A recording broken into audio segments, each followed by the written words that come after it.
Okay, can you hear me? Can you feel me about this? Okay?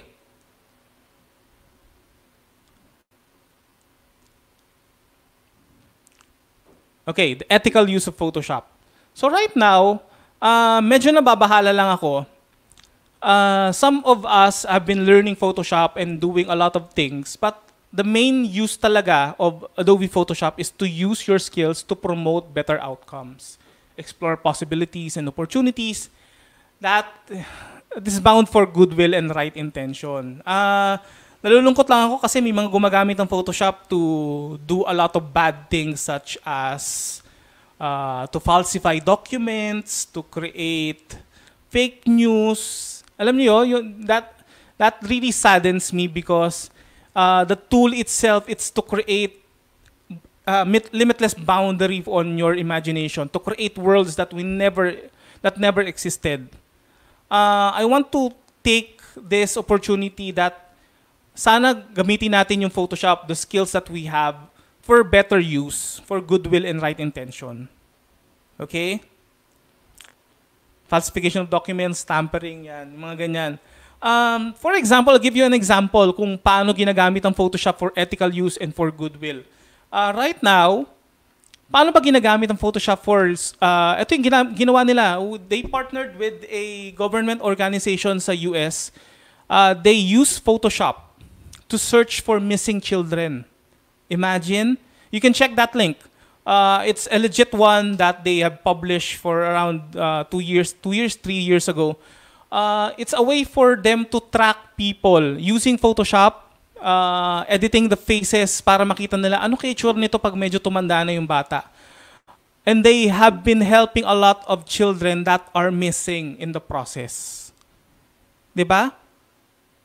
Using the tools for the right thing, not to serve your own, let's say, you just want to make a meme, you just want to make fun of someone. Use it for the right intention. Okay?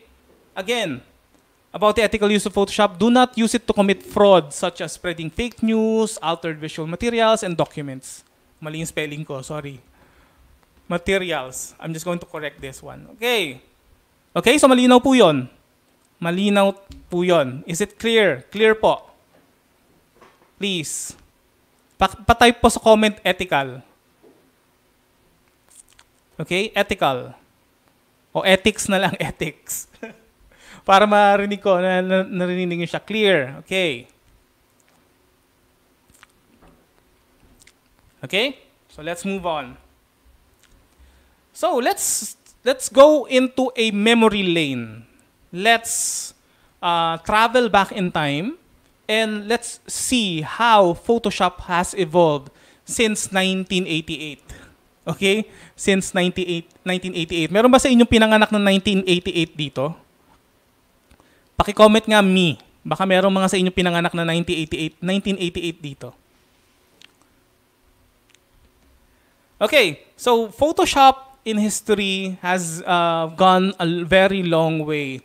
As you would see here, from version 1 with the Knoll brothers, even Photoshop 87.87, the beta version ng pinakaunang-unang Photoshop, it has been an industry standard for image editing, for creative professionals as of this moment, and it has been evolving since then. As you would see here, from the CS versions to the Creative Cloud versions, and napansin nyo, if you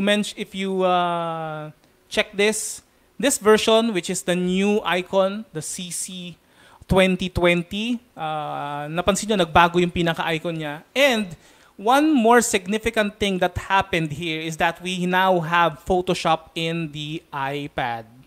Okay? In the iPad. Imagine using Photoshop in the iPad. This is really groundbreaking. And using Photoshop on iPad gives you a lot of things that you can do kahit na wala kang desktop. You don't have desktop. Okay? So again, what is Photoshop? Photoshop is the industry standard for image manipulation and processing. involves raster graphics editor. It's a raster graphics editor developed and published by Adobe Systems for Mac OS and Windows way back in 1988. Okay, so again, 1988 by Thomas and John Knoll. Okay, so baka lumabas yan sa quiz. We do have a quiz on our exit form. 1988. This was published and distributed by Adobe Systems in 1988. And what can we do in Photoshop? These are the things that you can do in Photoshop. You can do image correction, editing, raster illustration, video editing with limited capabilities, you know.